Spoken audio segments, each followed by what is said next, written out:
बिस्मिल्लाहिर्रहमानिर्रहीम अस्सलाम वालेकुम 5 मिनट्स त असां गॾु आहियूं या मुंहिंजो इंस्ट्रक्टर सैफुल्ला कुंदा जावा प्रोग्रामिंग कोर्स में अॼु पढ़ंदासीं द अरेस क्लास इन जावा। सो असांजी आउटलाइन आहे, सभ खां पहिरीं डिस्कस कंदासीं द अरेस क्लास जे बारे में, उन खां बाद में सॉर्टिंग अरेज ऐं सर्चिंग अरेज, अरे खे सॉर्ट कीअं करे सघिजे थो ऐं उन मां का अगरि एलिमेंट सर्च करिणो आहे त सर्च कीअं करे सघूं था, सो उन जे बारे में पढ़ंदासीं। सो स्टार्ट कयूं था अरेस क्लास खां। अरेस क्लास छा हूंदो आहे? A class that contains some static methods that are used with arrays.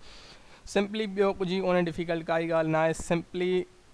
Arrays class कहिड़ो आहे? अरे हिकिड़ो अरेज जे नाले सां हिकिड़ो जावा में क्लास हूंदो आहे, प्री डिफाइंड क्लास आहे अरेज। सो अरेज हिकिड़ो क्लास आहे जंहिंमें कुझु मेथड स्टैटिक मेथड्स रखियल आहिनि जेके असां अरेज सां यूज़ करे सघूं था। अरे सां मतिलबु यूज़ करे सघूं था, जेके असां अरे ठाहियूं था, क्रिएट कयूं था पंहिंजे प्रोग्राम में, उन्हनि अरेज सां मतिलबु यूज़ करे सघूं था। सो उन में कहिड़ा कहिड़ा मेथड्स आहिनि? उन में अची था वञनि sorting, searching, comparing, filling and returning a string representation of an array. So अॼु जे लेक्चर में असां ॿ मेथड्स पढ़ंदासीं, सॉर्टिंग ऐं सर्चिंग जे बारे में। मतिलबु असां जेका ही क्लास आहे अरेज क्लास, जेको आहे अरेज क्लास छा आहे? A class that contains some static methods. उहे स्टैटिक मेथड्स कहिड़ा आहिनि? Sorting, searching, comparing, filling, returning a string representation of an array. ही जेको आहे सो उहे मेथड्स आहिनि स्टैटिक मेथड्स। छो स्टैटिक मेथड्स छो पियो चयो वञे हिनखे? छो त तव्हांखे स्टैटिक मेथड जी ख़बर आहे। स्टैटिक मेथड उहो हूंदा जंहिंखे असां क्लास जे नाले सां डायरेक्ट कॉल करे सघूं था। सो हिननि मेथड्स खे कॉल करण जे लाइ बि असां डायरेक्ट क्लास जो नालो यूज़ कंदासीं। क्लास जो नालो छा आहे? Arrays, ARRAYS arrays. अरेज जेको आहे सो क्लास जो नालो आहे। अरेज खां बाद में डॉट ऑपरेटर यूज़ कंदासीं। डॉट ऑपरेटर लॻाए असां सॉर्ट, सर्च, कंपेयर जेको आहे सो ही जेके बि मेथड्स आहिनि उहे असां यूज़ करे सघूं था अरेज जे लाइ। मतिलबु अरेज खे असां जेको आहे सॉर्ट करे सघूं था, उन्हनि खे सर्च, उन्हनि मां को एलिमेंट सर्च करे सघूं था, उन्हनि खे कंपेयर करे सघूं था, उन्हनि खे फिल करे सघूं था ऐं उन खां रिटर्न कराए सघूं था हिकिड़ी string representation of an array. So simply ॻाल्हि हुई, तव्हांखे उमेद कयां सम्झ में अची वई हूंदी त अरेज क्लास छा आहे? A class that contains some static methods. Static methods हूंदा आहिनि, उहे ही आहिनि जेके जिन मां अॼु लेक्चर में असां सिर्फ़ु ॿ मेथड्स यूज़ कंदासीं, हिकिड़ो सॉर्ट ऐं ॿियो सर्च। सॉर्टिंग ऐं सर्चिंग सिखंदासीं। सो अॻिते हलूं था, स्टार्ट कयूं था सॉर्टिंग अरेज। अरेज खे सॉर्ट कीअं करे सघिजे थो? सो सपोज़ कयो अगरि तव्हां वटि को हिकिड़ो अरे आहे जंहिंखे तव्हां इंक्रीज़िंग ऑर्डर में सॉर्ट करणु चाहियो था, त असां यूज़ कंदासीं sort method. Will sort that अरे बाय यूज़िंग सॉर्ट मेथड। ही सॉर्ट मेथड चइबो आहे, जेको अरेज क्लास जो स्टैटिक मेथड आहे सॉर्ट मेथड। सो सॉर्ट मेथड बेसिकली कंदो छा आहे? सॉर्ट मेथड जेको आहे उन में पैरामीटर्स कहिड़ा हूंदा आहिनि? पैरामीटर्स हूंदो आहे उनजो जस्ट हिकिड़ो एन अरे असांखे एज़ एन आर्ग्यूमेंट पास करिणो पवंदो आहे। हिकिड़ो अरे हुनखे एज़ अ पैरामीटर ॾियणो हूंदो आहे, एज़ एन आर्ग्यूमेंट पास करिणो हूंदो आहे हिकिड़ो अरे, जंहिं अरे खे असांखे सॉर्ट कराइणो आहे। सो सॉर्ट मेथड हिन तरह कुझु हूंदो, हिन सेंटेक्स हूंदो जंहिंजे अंदरि असां ही अरे पास कंदासीं, उन अरे जो नालो लिखंदासीं जेको अरे असांखे सॉर्ट कराइणो आहे, उहो अरे एज़ एन आर्ग्यूमेंट उनखे पास कंदासीं। उन खां बाद में उहो सॉर्ट मेथड छा कंदो? Sorts the whole array. Sorts the whole array. So मतिलबु जेको अरे हूंदो उहो पूरो जो पूरो अरे, सॉर्ट मेथड उन पूरे जे पूरे अरे खे सॉर्ट करे छॾंदो इन एन इंक्रीज़िंग ऑर्डर में। मतिलबु फ्रॉम डिक्रीज़िंग टू इंक्रीज़िंग जेको आहे सो इंक्रीज़िंग ऑर्डर में हुनखे जेको आहे सो सॉर्ट करे छॾंदो। पर टोटल सॼे एरे खे, जेको अरे हूंदो फुल, उहो जेके बि एलिमेंट्स हुन में हूंदा सभिनी एलिमेंट्स खे इंक्रीज़िंग ऑर्डर में सॉर्ट करे छॾींदो। सो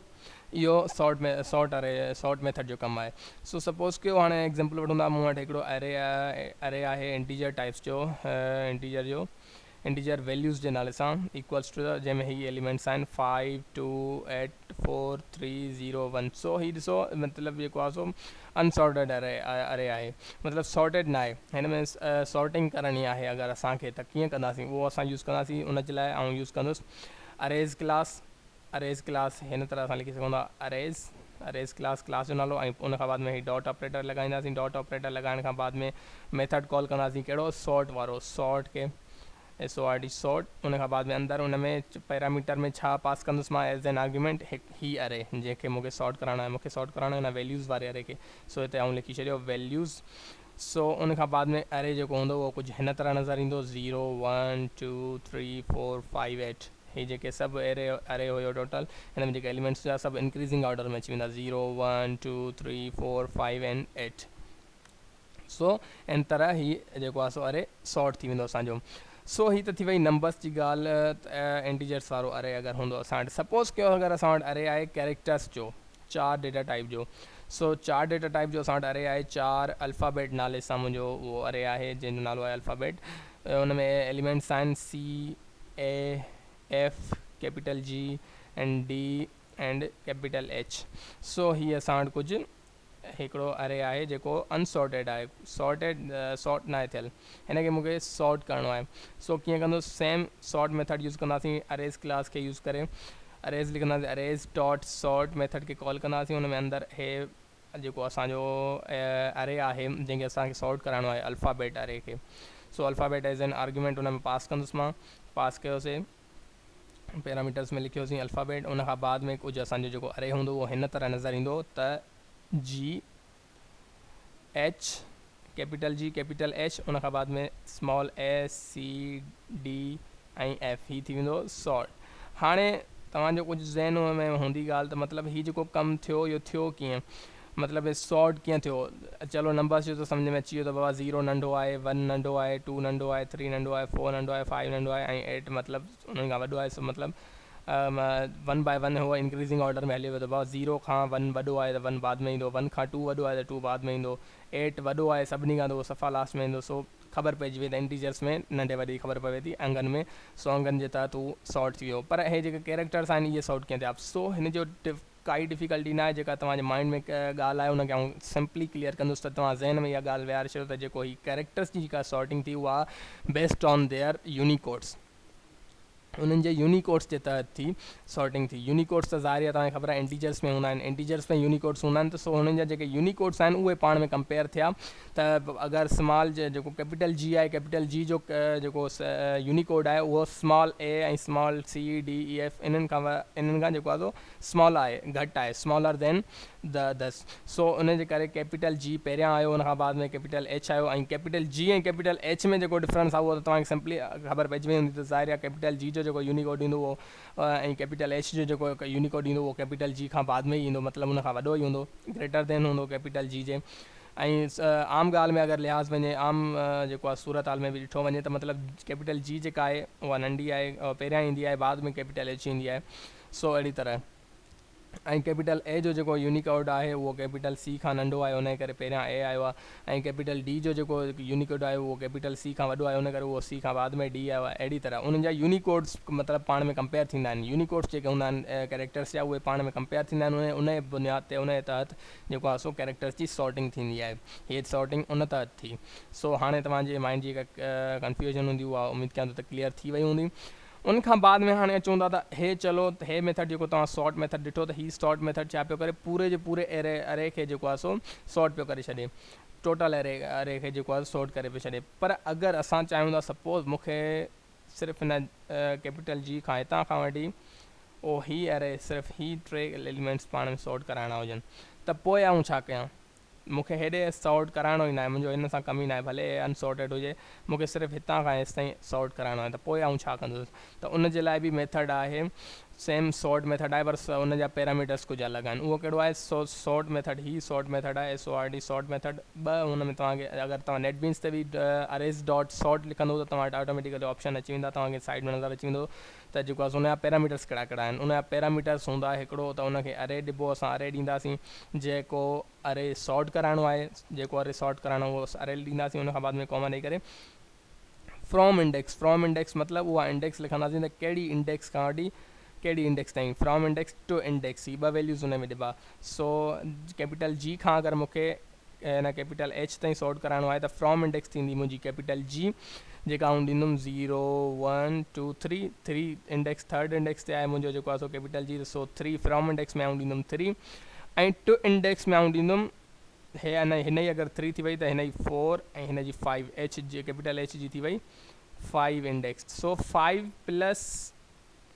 1 करे आउं ॾींदुसि हिते टू इंडेक्स में, छाजे करे, छो त हाणे उहा तव्हां ॻाल्हि ॿुधायां थो। सॉर्ट मेथड जेको अगरि तव्हां हीअ इंडेक्स मूंखे ॾींदव, सपोज़ कयो सॉर्ट मेथड खे असां अरे ॾिनोसीं अल्फ़ाबेट जे नाले सां, अल्फ़ाबेट अरे जो नालो आहे अल्फ़ाबेट लिखियोसीं, मां फ्रॉम इंडेक्स ॾिनीसीं 3, त 3 खां वठी टू इंडेक्स अगरि आउं 5 थो ॾियां, चलो 5 + 1 न 5 ई था ॾियूं, जेका आहे 5 था ॾियूं न, त हीअ सॉर्ट कीअं कंदो, कहिड़ी तरह सां अरे खे कंदो, सॉर्ट द अरे फ्रॉम इंडेक्स टू इंडेक्स -1 ताईं। ही सॉर्ट कंदो अरे के किथां खां सॉर्ट्स दी अरे फ्रॉम इंडेक्स कहिड़ी हुई 3 सो 3 खां वठी टू केस ताईं to index -1 to index -1 to index में असां ॾिनो हुसीं 5 सो 5 - 1 मतलब 4 ताईं सो 4 त ही थी वई सो कैपिटल एच त असांजी उहा ई मतलब सॉर्ट न थी ओॾां त सॉर्ट न थियो जेसिताईं असां कराइण पिया चाहियूं सो इहा हिकिड़ी ॻाल्हि थी वई उनजे करे असां चऊं पिया त जेको आहे टू इंडेक्स में असां जेको ॾींदासीं उहो टू इंडेक्स +1 करे ॾींदासीं टू इंडेक्स हुई असांजी 5 सो असां 5 में +1 करे असां ॾींदासीं 5 + 1 थी वेंदो 6 सो हू 6 में ऑटोमेटिकली वरी जंहिं महिल सॉर्ट करण न त ईंदो न हू सॉर्ट मेथड जंहिं महिल असां एग्ज़ीक्यूट थींदो न हे असांजो सॉर्ट मेथड जंहिं महिल असांजो एग्ज़ीक्यूट थींदो त ऑटोमेटिकली उन टू इंडेक्स मां -1 करे छॾींदो सो 6 - 1 इक्वल्स टू द 5 जेका इक्वल असांजी इंडेक्स एक्चुअल इंडेक्स जेका हुई असांजी लास्ट एलिमेंट जी उहा ऑटोमेटिकली असांजी अची वेंदी ऐं पोइ असांजो एरे हिन फ्रॉम इंडेक्स खां टू इंडेक्स ताईं टोटली सॉर्ट थी वेंदो इन जो इंटीजर्स जो मिसाल हेठि ॾिनो आहे जीअं ॾिसो असां वटि इंटीजर जो एरे आहे इंटीजर टाइप जो इंटीजर नंबर्स जे नाले सां नंबर्स इक्वल्स टू द 7 4 1 9 5 0 3 हाणे मूंखे अगरि कराइणो आहे सॉर्ट मूंखे अरे हिन 9 खां वठी हिन 9 एलिमेंट्स खां हितां खां वठी ऐं हिन लास्ट एलिमेंट ताईं सो हितां खां मूंखे अगरि एरे सॉर्ट कराइणो आहे सो 9 जी इंडेक्स जेका हूंदी उहा थी वई 3 चलो 0 1 2 3 चलो 9 जी इंडेक्स थी वई 3 ऐं लास्ट एलिमेंट जी इंडेक्स आहे 6 सो 6 + 1 आऊं ॾींदुसि हुनखे टू इंडेक्स में आऊं ॾींदुसि 6 + 1 एज़ एन आर्ग्यूमेंट पास कंदुमि 6 + 1 इक्वल्स टू द 7 थी वियो सो हिकिड़ी फ्रॉम इंडेक्स में आर्ग्यूमेंट पास कंदुमि 3 ऐं टू इंडेक्स में आर्ग्यूमेंट पास कंदुमि 7 सो अहिड़ी तरह लिखियो अरेज़ डॉट सॉर्ट मेथड ऐं नंबर्स एरे जो नालो जेको अरे मूंखे सॉर्ट करणो आहे नंबर्स कॉमा फ्रॉम इंडेक्स में 3 ऐं टू इंडेक्स में ऐं 7 6 + 1 इक्वल्स टू द 7 ॾिनमि सो मुंहिंजो अरे जेको सॉर्ट थींदो उहो कुझु हिन तरह हूंदो 7 4 1 जेके एलिमेंट्स हुआ जेके आउं सॉर्ट न पियो करायां उहे सेम रहंदा एज़ इट एज़ 7 1 7 4 1 उन खां बाद में जेको अरे हुयो उहो थोरो सॉर्ट थी वियो 9 5 0 3 हुयो त हाणे थी वियो 0 3 5 9 इंक्रीज़िंग ऑर्डर में सॉर्ट थी वियो सो दैट्स इट इहो हुयो जेको आहे सो सॉर्टिंग अरेज़ सॉर्ट इन तरीक़े सां असां अरेज़ खे सॉर्ट करे सघूं था यूज़िंग द सॉर्ट मेथड्स असांजे सॉर्ट मेथड असां वटि ॿ आहिनि जेको हिकिड़ो जस्ट अरे पैरामीटर पियो वठे ऐं बाद में ॿियो वरी अरे बि वठे पियो फ्रॉम इंडेक्स ऐं टू इंडेक्स पैरामीटर्स हुनजा कुझु चङड़ा हुया सो इहो हुयो सॉर्टिंग अरेज़ अॻिते हलूं था हाणे ॾिसूं था सर्चिंग अरेज़ मतिलबु कोई अगरि एलिमेंट असांखे अरे मां सर्च करिणो आहे त उहो असां कीअं कंदासीं सो उहो उन जे लाइ असां यूज़ कंदासीं binary search method using the binary search method we will search that element that we want from that array so binary search method बि अरेज़ क्लास जो हिकिड़ो मेथड आहे जंहिंखे असां यूज़ कंदासीं का बि एलिमेंट सर्च करण जे लाइ सो बाइनरी सर्च मेथड के यूज़ करण खां पहिरीं असांजी ॻाल्हियूं कुझु ज़हन में रखणियूं आहिनि उहे इहे त द अरे should be sorted in increasing order not should be must be अञा बि तव्हां हिनखे ईअं वठो द अरे must be sorted in increasing order so अरे जेको हुजे उहो इंक्रीज़िंग ऑर्डर में सॉर्ट थियलु हुजे उन खां बाद में ई तव्हां बाइनरी सर्च मेथड जेको आहे सो यूज़ करे सघो था सो असांखे जेको आहे सो इंक्रीज़िंग ऑर्डर में सॉर्ट करण त तव्हांखे ख़बर अची वई हाणे सिखी वियासीं त सॉर्ट मेथड जे थ्रू असां उनखे सॉर्ट करे सघूं था सो हुन जे लाइ हाणे टेंशन न आहे सो अरे असांजो जेको आहे सो ईज़ीली असां इंक्रीज़िंग ऑर्डर में सॉर्ट करे वठंदासीं चलो इंक्रीज़िंग ऑर्डर में सॉर्ट करे छॾियोसीं उन खां बाद में असां बाइनरी सर्च मेथड कीअं यूज़ कंदासीं उहो कुझु हिन तरह सां हुनजो सेंटेक्स आहे बाइनरी सर्च सो पैरामीटर्स हुनजा ॿ आहिनि हिकिड़ो त अरे जेको आहे सो जंहिं मां तव्हांखे जेका शइ सर्च एलिमेंट सर्च करिणो आहे उन खां बाद में उहो एलिमेंट जेको तव्हांखे उन अरे मां सर्च करिणो आहे सो मिसाल तौरु मूंखे जेको आहे सो ऐं यूज़ कयां थो बाइनरी सर्च मेथड ऐं मूंखे 4 एलिमेंट सर्च करिणो आहे त एलिमेंट जेको 4 आहे उहो 4 एलिमेंट हिन नंबर्स वारे एरे में आहे या न सो मूंखे इहा ॻाल्हि सर्च करणी आहे number 4 I want to the search that element 4 from the array numbers so numbers नाले जेको मुंहिंजो अरे आहे उन मां मूंखे एलिमेंट 4 सर्च करिणो आहे सो लिखंदुसि ऐं नंबर्स कॉमा 4 सो असांजो binary search option binary search method जेको हूंदो एग्ज़ीक्यूट थींदो ऐं असांखे रिटर्न कंदो हाणे रिटर्न छा कंदो रिटर्न वैल्यूज़ असांजा कहिड़ा हूंदा मतिलबु कहिड़ा हूंदा छा उहो रिटर्न कंदो उहो चवंदा हुन ॻाल्हि ते त असांखे रिटर्न कंदो index of element in side the अरे उन अरे जे अंदरि उन एलिमेंट जी जेका इंडेक्स हूंदी उहा इंडेक्स असांखे आउटपुट ॾींदो रिटर्न कंदो मतलब हाणे 4 जेको एलिमेंट आहे हिन 4 जी हिन नंबर्स एरे में जेका बि इंडेक्स ईंदी सपोज़ करे वठूं था फॉर एग्ज़ाम्पल 3 हिन जी इंडेक्स आहे 3 फोर्थ एलिमेंट जी। सो हिकिड़ो एरे आहे नंबर्स जंहिंमें एलिमेंट्स आहिनि 5 2 1 3 ऐं 5 2 1 4 3 6 सपोज़ एलिमेंट्स आहिनि कुझु बि, त उन में मूंखे सर्च करिणो आहे 4 एलिमेंट, त 4 उन में आहे या न आहे। सो 4 उन में अगरि हूंदो, इफ़ एग्ज़िस्ट, इहा बि ॻाल्हि रखिजो यादि, इफ़ एग्ज़िस्ट। सो अगरि इफ़ जेको आहे सो अगरि उहो 4 एलिमेंट उन नंबर्स वारे एरे में आहे त उन जी जेका इंडेक्स हूंदी, सपोज़ के उन जी इंडेक्स अगरि 3 आहे त उहो असांखे रिटर्न छा कंदो, 3 रिटर्न कंदो। उन जी इंडेक्स, उहो एलिमेंट रिटर्न न कंदो, बल्कि उन एलिमेंट जी जेका इंडेक्स हूंदी उहा असांखे रिटर्न कंदो। So returns the index of element inside the array if exist. So binary search method will return us the index of element, असांखे रिटर्न कंदो उन जी उन एलिमेंट जी इंडेक्स जेको उन अरे जे अंदरि मौजूदु हूंदो। अगरि उन अरे जे अंदरि उहो एलिमेंट मौजूदु हूंदो त उन एलिमेंट जी इंडेक्स असांखे रिटर्न कंदो। अदरवाइज़ अगरि उहो एलिमेंट रिटर्न मतिलबु एग्ज़िस्ट न कंदो हुजे त पोइ छा कंदो, पोइ असांखे कंदो, हू रिटर्न कंदो minus of the insertion index plus 1, negation of the minus of the negative of the insertion index of plus 1 if the element was not found। अगर एलिमेंट मतलब नथो मिले, अगर एलिमेंट उन में फाउंड नथो थिए, उन एरे में मौजूदु न आहे, त उन एरे में त असांखे इंसर्शन इंडेक्स सां इंडेक्स प्लस 1 जी नेगेशन असांखे उहो माइनस में वैल्यू असांखे रिटर्न कंदो इंसर्शन प्लस 1 जी। हाणे इंसर्शन इंडेक्स आहे छा, अच त वरी उन ॻाल्हि ते अचूं था। इंसर्शन इंडेक्स छा आहे, इंसर्शन इंडेक्स जेका आहे उहा कुझु बि न आहे, सिंपली जस्ट छा आहे, उन जे लाइ एग्ज़ाम्पल ॾियां थो। सपोज़ कयो असांखे कंहिं अरे में, हीअ अरे हिकिड़ो सॉर्टेड अरे आहे 1 2 3 5 6 7 1 2 3 5 6 7, हीअ सॉर्टेड अरे आहे। सपोज़ कयो हुन में मूंखे 4 जेको आहे सो हिन में ऐड करिणो आहे, इंसर्ट करिणो आहे, त असांजी जेको आहे इंसर्शन इंडेक्स हूंदी उहा कहिड़ी हूंदी। आऊं चाहियां थो त 4 हिन में इंसर्ट थी वञे, पर जेको आहे सो अरे वरी बि सॉर्टेड रहे, अरे डिसऑर्डर न थिए, अरे सॉर्टेड ई रहे, सॉर्ट थियल ई रहे ऐं उन में 4 इंसर्ट थी वञे। सो सपोज़ कयो उहो ज़ाहिर आहे किथे थींदो, माना 4 जेको आहे उहो 3 खां लेस दैन 3 ग्रेटर दैन 3 आहे एंड लेस दैन 5। सो इन्हनि ॿिन्ही जे विच में अची वेंदो, 3 ऐं 5 जे विच में असांजो 4 इंसर्ट थींदो, कुझु हिन तरह 1 2 3 4 5 6 7। सो हाणे जेका इंसर्शन इंडेक्स हूंदी न, उहा हूंदी जेका असां एलिमेंट उन में विधोसीं, इंसर्ट कयोसीं, उन जी इंडेक्स हाणे छा थींदी, उन जी इंडेक्स थींदी 0 1 2 3। सो 4 नंबर जी इंडेक्स थी वई 3, 0 1 2 3 3 इंडेक्स थी वई हुनजी। सो 3 इंसर्शन इंडेक्स थी वई 3, उन सां गॾु हू प्लस कंदो 1, 3 + 1 = द 4, ऐं उनखे करे छॾींदो पोइ नेगेशन, नेगेटिव, माइनस। सो -4 असांखे हू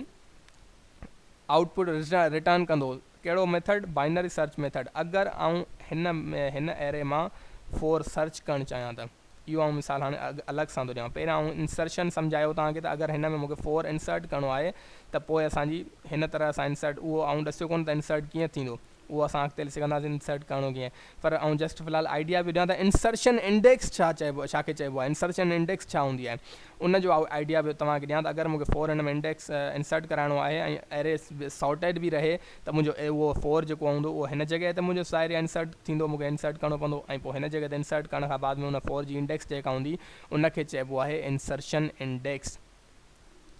त जेको एलिमेंट तव्हां इंसर्ट कयो, उन इंसर्ट कयल एलिमेंट जी जेका इंडेक्स हूंदी उनखे चइबो आहे इंसर्शन इंडेक्स। सो असांखे हाणे आऊं एग्ज़ाम्पल थो ॾियां बाइनरी सर्च जो। अगरि सपोज़ कयो मूंखे हिन एरे मां बाइनरी सर्च जे मेथड जे थ्रू मूंखे 4 सर्च करिणो आहे, हिन में मूंखे 4 सर्च करिणो आहे, I want to search 4 from this array. So हाणे 4 एलिमेंट त हिन में आहे कोन, सो हिन जो कंडीशन छा हूंदी आहे, बाइनरी सर्च छा कंदो आहे, if the element was not found, अगरि एलिमेंट उन एरे में मौजूदु न आहे, उन एरे में नथो मिले, त हू छा कंदो, इंसर्शन इंडेक्स प्लस 1 खे नेगेट करे असांखे ॿुधाईंदो। हाणे इंसर्शन इंडेक्स हिन में अगरि 4 हुजे हा त कहिड़ी जॻह ते हुजे हा, 3 ऐं 5 जे विच में हुजे हा, हू अंदाज़ो लॻाईंदो, 3 ऐं 5 जे विच में हुजे हा 4। सो 4 जी इंडेक्स थी वेंदी 3, ऐं 3 + 1 = 4, ऐं उनखे नेगेट करे -4 असांखे हू रिटर्न करे छॾींदो। सो इहा हूंदी आहे इंसर्शन इंडेक्स, ऐं इहो हूंदो आहे बाइनरी सर्च मेथड। सो हाणे बाइनरी सर्च जा कुझु एग्ज़ाम्पल्स ॾिसूं था। So searching arrays binary search method use करे असां अरे के सर्च कंदा अरे में कुछ वैल्यूज सर्च कंदासीं फर्स्ट ऑफ ऑल असां सपोज कयो इंटीजर जो नाले सां वैल्यूज़ नाले सां इंटीजर टाइप जो असां अरे आहे जंहिंजा वैल्यूज़ आहिनि 5 2 8 -1 4 3 0 1 सो फर्स्ट ऑफ ऑल तव्हांखे ख़बर आहे कंडीशन इहा आहे त अरे जेको हुजे उहो सॉर्ट थियल हुजे हीअ अरे जेको आहे उहो सॉर्ट थियल न आहे हिनखे असां सॉर्ट कंदासीं using the sort method so arrays dot sort values so हिन वैल्यूज़ एरे खे सॉर्ट करे छॾियो सॉर्ट मेथड जे नाले सां थ्रू सो कुझु असांजो जेको आउटपुट हूंदो कुझु हिन तरह हूंदो मतिलबु असांजो जेको अरे उन खां बाद में जेको असांजो अरे हूंदो सॉर्ट थियण खां बाद में उहो कुझु हिन तरह हूंदो -1 छो त 0 खां नंढो आहे -1 सो 0 -1 पहिरियां ईंदो बाद में 0 1 2 3 4 5 एंड 8 सो हिन तरह कुझु असांजो अरे थी वेंदो सॉर्ट थियण खां बाद में हाणे आऊं प्रिंट थो कयां छा